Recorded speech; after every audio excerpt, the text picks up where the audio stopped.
المتداولين دايما بيغلطوا في نفس اللحظة، السوق يفضل يطلع، الثقة تزيد، الناس تدخل متأخر، وبعد صعود طويل تظهر شمعة اسمها دوجي، اسمها شبه مش موجود. الدوجي معناها ايه؟ معناها ان المشتريين اللي كانوا مسيطرين بدأوا يفقدوا القوة، المعركة بين البائع والمشتري بقت متساوية. طب لو الدوجي واحدة مهمة، تخيل بقى لو 3 دوجي ورا بعض. هنا السوق مش بس متردد، ده السوق ضاع منه الاتجاه تماما. النهاردة هنشرح مع بعض نموذج اسمه التراي ستور.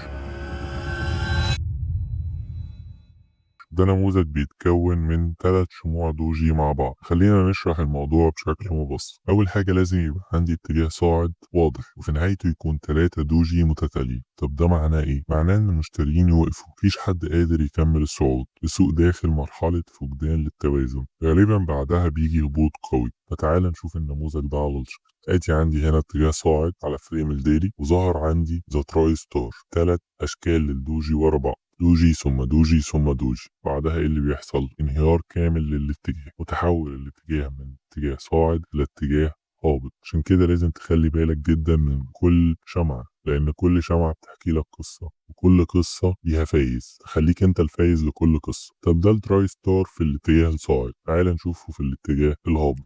بعد ما شرحنا التراي ستار توب، خلينا نشرح التراي ستار بوتوم. وهنا العكس تماما، لازم يكون عندي اتجاه هابط 3 دوجي، وده معناه ان البياعين تعبوا والمشترين بدأوا يرجعوا، وغالبا يديني بعدها صعود قوي. ادي عندي هنا اتجاه هبوطي صريح، ظهر عندها 3 شموع دوجي، هو التراي ستار بوتوم. بعدها متوقع ايه؟ او دول بالظبط بيوحولي بايه؟ بيوحولي ان خلاص البياعين فقدوا السيطرة، وابتدى يتحول الاتجاه من اتجاه هبوطي الى اتجاه صعودي. وبالفعل أول ما ظهر النموذج ده عندي، الاتجاه تحول بالكامل من اتجاه هبوطي قوي لاتجاه صعودي قوي. تخيل انت كده عربية تبقى ماشية بسرعة 180 كيلومتر للساعة، وفجأة السواق شال رجله من على البنزين. مش لازم تدوس فرامل عشان العربية تبطأ، مجرد فقدان القوة بيبدأ يغير الاتجاه. الدوجي هي لحظة شلت رجلك من البنزين في السواقة، وهو ده بالظبط اللي السوق بيعمله، بيبقى واخد اتجاه صريح، بعدها يظهر شموع تردد وحيرة. واحدة بس ممكن تخليك تغير فكرتك، ما بالك بالتلاتة.